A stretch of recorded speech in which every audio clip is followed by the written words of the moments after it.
Om Swastiastu. Selamat siang semuanya. Selamat siang kepada Bapak dosen pengampu mata kuliah Sistem Informasi Manajemen yaitu Bapak Gusti Alis Putra, SEMM, dan selamat siang juga kepada teman-teman semuanya kelas 4A Manajemen Pagi. Siapapun yang melihat, yang menonton video kami, semoga kita semua selalu diberikan kesehatan. Perkenalkan, kami dari kelompok 2 pada hari ini dapat giliran presentasi. Kebetulan karena presentasinya online, jadi kita membuat video seperti ini. Kami harapkan untuk semuanya bisa menonton video kami dari awal sampai selesai agar tidak ketinggalan informasi maupun materi yang akan kami bahas pada hari ini. Sebelum lanjut ke pembahasan materi, seperti biasa, izinkan kami memperkenalkan diri terlebih dahulu. Dimulai dari saya Niputu Dina Rikayanti Dewi dengan NIM 22010145002. Di sini Dina sebagai moderator pada presentasi hari ini. Dan pastinya pada hari ini Dina tidak sendiri karena Dina akan ditemani oleh dua orang teman Dina yang akan juga presentasi pada hari ini. Jadi dimohon untuk Deviana dan Gita dipersilakan untuk memperkenalkan diri. Perkenalkan, nama saya Niputu Gita Novitasari dengan NIM 220101449. Kenalkan, nama saya Niputu Deviana Prasetya dengan NIM 220101477. Pada presentasi hari ini, kami akan membahas materi mengenai perdagangan melalui jaringan elektronik atau e-commerce. Berikut adalah subpokok bahasan yang akan kami bahas pada hari ini, yaitu yang pertama adalah pengertian e-commerce, 2. Strategi perdagangan melalui jaringan elektronik, yang ketiga perkembangan internet, yang keempat aplikasi bisnis dari internet, yang kelima keamanan internet, yang keenam implikasi etis dari teknologi informasi. Baik, kita langsung ke materi yang pertama adalah pengertian dari e-commerce. Kami akan membacakan inti dari materinya saja agar durasinya tidak terlalu panjang dan bisa cukup untuk dikirimkan nanti di WA. Untuk lebih lengkapnya, kalian bisa baca makalah kami yang sudah kami kirimkan di grup WA. Perdagangan elektronik atau e-dagang atau bahasa Inggrisnya electronic commerce juga e-commerce adalah penyebaran, pembelian, penjualan, pemasaran barang dan jasa melalui sistem elektronik seperti internet atau televisi, WW atau jaringan komputer lainnya. E-dagang dapat melibatkan transfer dana elektronik, pertukaran data elektronik, sistem manajemen inventory otomatis, dan sistem pengumpulan data otomatis. Industri teknologi informasi melihat kegiatan e-dagang ini sebagai aplikasi dan penerapan dari e-bisnis atau e-business yang berkaitan dengan transaksi komersial seperti transfer dana secara elektronik, SCM, supply chain management, e-pemasaran atau e-marketing, atau pemasaran online atau online marketing, pemrosesan transaksi online, transaction processing, pertukaran data elektronik atau electronic data interchange atau EDI, dan lain-lainnya. E-dagang atau e-commerce merupakan bagian dari e-business di mana cakupan e-business lebih luas, tidak hanya sekedar perniagaan, tetapi mencakup juga pengkolaborasian mitra bisnis, pelayanan nasabah, lowongan pekerjaan, dan lain-lainnya. Selain teknologi jaringan WW, e-dagang juga memerlukan teknologi basis data atau pangkalan data atau database, e-surat atau surat elektronik atau email, dan bentuk teknologi non-komputer yang lain seperti halnya sistem pengiriman barang dan alat pembayaran untuk e-dagang ini. Strategi perdagangan melalui jaringan elektronik. Strategi yang paling penting adalah strategi yang elemen-elemennya dikaitkan dengan transmisi dan data elektronik. Nama yang berkaitan dengan strategi ini adalah sistem antar organisasi atau IOS. Jadi merupakan subkumpulan dari IOS dalam kegiatan perdagangan melalui jaringan elektronik. Juga dibutuhkan strategi yang dapat khusus untuk perusahaan dapat mencapai tujuan yang diinginkan.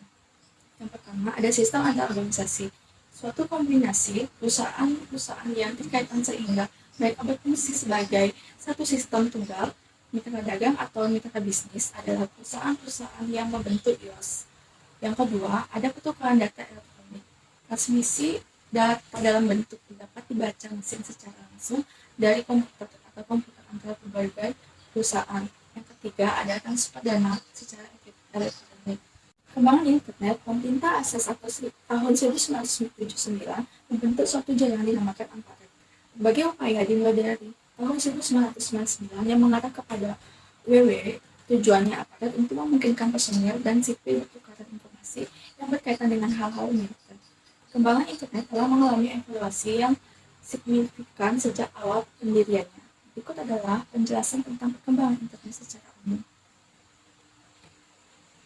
Yang pertama, awal internet pada tahun 1960-an, Departemen Pertahanan Amerika Serikat mendirikan aparatur dalam yang kemudian untuk mengembangkan jaringan komputer pertama yang dikenal informasi antara universitas dan lembaga penelitian yang berhubungan dengan jaringan.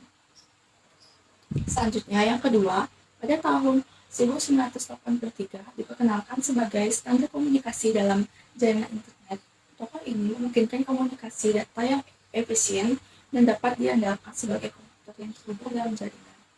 Yang ketiga, W3 pada tahun 1989, tim pengembangan konsep WWW untuk menghubungkan halaman-halaman web dengan yang baik dengan memungkinkan penggunaan untuk menjelajahi dan berbagi informasi melalui halaman-halaman yang web yang saling terhubung.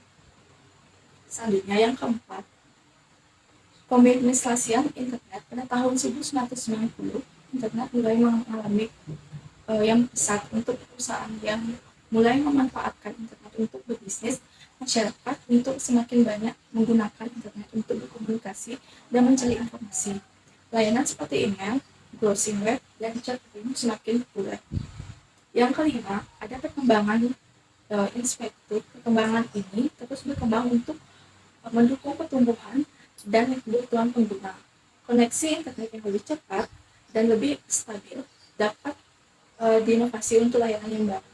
Yang keenam, inovasi layanan dan baru. Internet terus menghasilkan inovasi dan layanan baru, misalnya layanan media sosial seperti Facebook, Twitter, dan Instagram.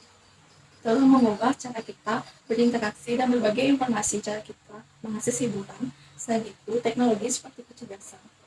Yang ketujuh, WAP atau salah satu perkembangan teknologi dalam internet web yang menghubungkan perangkat fisik dan internet dengan blok perangkat seperti perangkat rumah pintar, kendaraan, otom, dan sensor-sensor dalam dapat saling terhubung dan bertukar data. Selanjutnya, web dapat dihasilkan melalui pertukaran data dengan internet. Selanjutnya, aplikasi bisnis dan internet. Beberapa contoh aplikasi bisnis yang berbasis internet. Yang pertama ada Economart. Aplikasi ini memungkinkan perusahaan untuk menjual produk atau layanan secara online. Contohnya adalah seperti Amazon, Lazada, atau Tokopedia, dan Shopee. Yang kedua, aplikasi pembayaran digital. Aplikasi seperti Paypal, GoPay, atau OVO memungkinkan perusahaan untuk pelangganan untuk melakukan transaksi pembayaran secara online dengan cepat dan aman. Yang ketiga ada sistem manajemen konten. Aplikasi seperti atau Bitpub memungkinkan perusahaan untuk membuat dan mengelola konten web mereka dengan mudah. Yang keempat ada aplikasi analitik web. Aplikasi seperti Google atau analitik membantu perusahaan untuk menghasilkan data pengunjung web mereka dan mengoptimalkan strategi pemasaran online. Yang kelima ada aplikasi kolaboratif tim. Aplikasi seperti ini, tim memungkinkan tim dalam perusahaan akan lebih cepat untuk mempermudah untuk berkomunikasi, berbagi file, dan bekerja sama secara efisien. Yang keenam, aplikasi manajemen proyek. Aplikasi seperti Asana atau Jira membantu perusahaan dalam mengatur dan mengelola proyek secara efektif, termasuk penugasan tugas, penjadwal, dan pemantauan progres. Yang ketujuh, aplikasi customer management. Aplikasi seperti ini membantu perusahaan dalam mengelola hubungan dengan pelanggan, melacak interaksi, dan meningkatkan pengalaman pelanggan. Yang ke-8, aplikasi pemasaran digital. Aplikasi seperti ini atau membantu perusahaan dalam mengelola kampanye pemasaran digital, termasuk email marketing, media sosial, dan pengelolaan konten. Itulah beberapa contoh aplikasi bisnis dan internet. Setiap aplikasi ini dapat membantu perusahaan dalam meningkatkan efisien, produktivitas, dan mencapai tujuan bisnis mereka. Keamanan internet merupakan aspek penting dalam menjaga integrasi, kerahasiaan, dan ketersediaan data dan informasi yang ditransmisikan melalui jaringan. Salah satu komponen keamanan yang umum digunakan adalah firewall. Firewall adalah sistem yang dirancang untuk melindungi jaringan komputer dari serangan dan ancaman yang berpotensi merusak. Firewall dapat memberikan berbagai tingkatan keamanan tergantung jenisnya. Ada beberapa jenis firewall yang umum digunakan. Yang pertama, packet filtering firewall. Jenis firewall ini melakukan filtering atau penyaringan paket data berdasarkan informasi yang terdapat pada header paket. Firewall ini menganalisis alamat IP, port, dan protokol untuk menentukan apakah paket data tersebut diteruskan atau diblokir. 2. Circuit level firewall. Jenis firewall ini berpotensi pada tingkat sesi atau koneksi data yang sedang berlangsung. Firewall ini memverifikasi apakah koneksi yang dibuat oleh pengguna sah atau tidak. Dalam circuit level firewall, setelah koneksi awal yang aman berbentuk antara dua titik, firewall akan membiarkan lalu lintas data mengalir tanpa memberikan setiap paket secara individu. 3.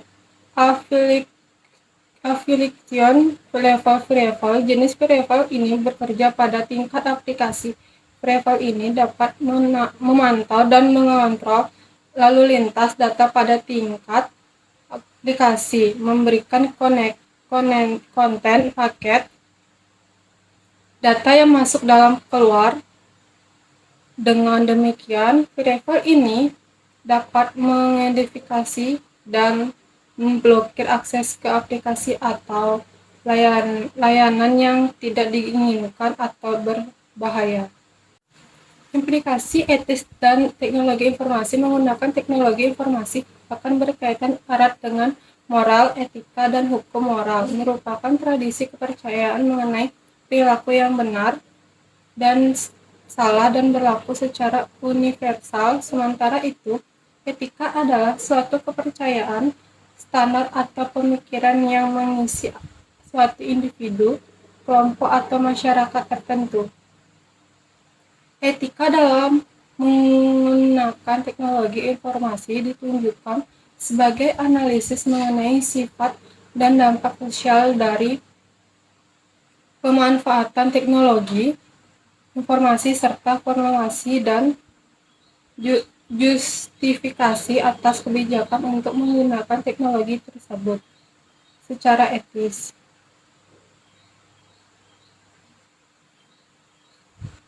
Etika dalam menggunakan komputer sedang mendapat perhatian yang lebih besar daripada sebelumnya. Masyarakat secara umum memberikan perhatian terutama karena kesadaran bahwa komputer dapat mengganggu hak privasi individual. Dalam dunia bisnis, salah satu alasan utama perhatian tersebut adalah pembajakan perangkat alat lunak yang menggerogoti pendapatan penjualan perangkat lunak hingga miliaran dolar setahun. Namun, subjek etika komputer lebih dalam daripada masalah privasi dan pembajakan. Komputer adalah peralatan sosial yang penuh daya dan dapat membantu atau mengganggu masyarakat dalam banyak cara. Semua tergantung pada cara penggunaannya. Teknologi adalah segala sesuatu yang diciptakan manusia untuk memudahkan bekerja pekerjaan. Kemajuan teknologi telah membawa perubahan dan pergeseran yang cepat dalam suatu kehidupan tanpa batas. Pemanfaatan teknologi tersebut telah mendorong pertumbuhan bisnis yang pesat karena sebagai informasi dapat disajikan melalui hubungan jarak jauh dan mereka yang ingin mengadakan transaksi tidak harus bertemu muka. Akan tetapi, cukup melalui peralatan komputer dan telekomunikasi. Pentingnya implementasi etika dalam teknologi informasi. Teknologi adalah segala sesuatu yang diciptakan manusia untuk memudahkan pekerjaan. Kemajuan teknologi telah membawa perubahan dan pergeseran yang cepat dalam suatu kehidupan tanpa batas. Pemanfaatan teknologi tersebut telah mendorong pertumbuhan bisnis yang pesat karena berbagai informasi dapat disajikan melalui hubungan jarak jauh dan mereka yang ingin mengadakan transaksi tidak harus bertemu muka. Akan tetapi cukup melalui peralatan komputer dan teknologi, maka dari itu seorang harus berhati-hati dalam menulis blog, mengirimkan suatu pesan dari email atau mengirimkan gambar, video tanpa memperhatikan etika. Cara orang berkomunikasi by email or surat membawa perubahan signifikan dalam sopan santun tutur kata. Beberapa alasan mengenai pentingnya etika dalam teknologi informasi adalah sebagai berikut. Yang pertama, bahwa pengguna teknologi informasi berasal dari berbagai negara yang mungkin memiliki budaya, bahasa, dan adat istiadat yang berbeda-beda. Kedua, pengguna teknologi informasi merupakan orang-orang yang hidup dalam dunia anonimus yang tidak mengharuskan pernyataan identitas asli dalam berinteraksi. Yang ketiga, berbagai macam fasilitas yang diberikan dalam kemajuan teknologi informasi memungkinkan seorang untuk bertindak etis, seperti misalnya ada juga pengguna yang suka iseng dengan melakukan hal-hal yang tidak seharusnya dilakukan. Yang keempat, harus diperhatikan bahwa pengguna teknologi informasi akan selalu bertambah setiap saat dan memungkinkan masuknya penghuni baru. Hambatan implementasi etika dalam teknologi informasi. Berikut di bawah ini adalah beberapa hal yang merupakan tantangan pelaksanaan etika dalam dunia usaha bisnis teknologi informasi seiring dengan perubahan dan perkembangan yang seringkali terjadi secara revolusioner. Yang pertama, tantangan inovasi dan perubahan yang cepat. Mengingat perubahan yang begitu cepat dalam bidang teknologi informasi, seringkali perubahan yang terjadi memberikan tekanan bagi masyarakat atau perusahaan untuk mengikuti perubahan tersebut. Yang kedua, tantangan pasar dan pemasaran di era globalisasi. Globalisasi menciptakan apa yang disebut lingkungan vertikal, di mana setiap perusahaan diibaratkan sebagai pemain yang harus pertandingan di atas tanah yang terus bergoyang. Ketiga, tantangan pergaulan internasional sering terjadi bahwa perusahaan internasional mengambil tindakan yang dapat diterima secara lokal di suatu negara. Selanjutnya akan dijelaskan oleh teman saya. Selanjutnya, tantangan pengembangan sikap dan tanggung jawab pribadi. Pengembangan ilmu, pengetahuan, dan teknologi cepat memberikan tantangan penegasan nilai etika dan moral setiap individu guna mengendalikan kemajuan dan penerapan teknologi tersebut bagi kemanusiaan. Dan yang terakhir, tantangan pengembangan sumber daya manusia atau yang bisa disebut dengan SDM. Sebuah institusi bisnis tidak hanya memiliki uang untuk kepentingan bisnis, tapi juga sumber daya manusia yang berguna bagi pengembangan bisnis tersebut. Baik, sebelum kami menutup presentasi hari ini, Dina akan membacakan kesimpulan dan saran pada pembahasan materi hari ini. Perdagangan melalui jaringan elektronik atau yang bisa dikenal dengan e-commerce adalah perdagangan atau perniagaan yang menggunakan media elektronik sebagai perantaranya dan tersambung dengan internet sebagai medianya. Perdagangan yang dilakukan melalui jaringan elektronik ini mempunyai manfaat dan keuntungan. Dengan menggunakan e-commerce, kita dapat menjual produk secara luas. Manfaat berkontribusi pada stabilitas keuangan perusahaan dan memungkinkannya untuk bersaing lebih baik dalam dunia bisnis yang semakin terikat untuk menggunakan teknologi komputer. Namun ada juga kendala dari e-commerce, diantaranya masalah keamanan kurang terjamin, biaya yang dikeluarkan sangat tinggi, serta proses-proses utama yang berhubungan dengan pesanan pembelian, transfer, serta faktur. Selanjutnya yaitu saran dari pembahasan materi pada hari ini. Saran ini ditujukan untuk perusahaan atau individu yang ingin menjalankan bisnis e-commerce dan memiliki situs web untuk menjual produk atau layanan mereka secara online. Penting untuk memiliki situs web yang responsif dan mudah digunakan agar pengguna dapat dengan mudah menavigasi dan menemukan produk atau layanan yang mereka cari. Pastikan tampilan situs web menarik, informasi produk jelas, dan proses pembelian yang lancar. Baik, sekian video presentasi dari kami. Mohon maaf jika ada salah-salah kata maupun mungkin ada kesalahan dalam video kami, makalah ataupun PPT-nya. Semoga pembahasan materi hari ini bisa bermanfaat untuk kita semua. Untuk teman-teman yang ingin bertanya, bisa kirimkan pertanyaannya melalui chat grup WA. Pastinya nanti kami akan membalas dan menjawab pertanyaan dari teman-teman semuanya. Mewakili dari kelompok 2, Dina pamit undur diri, sampai jumpa, dan kami tutup dengan Paramo Santi. Om Santi Santi Santi.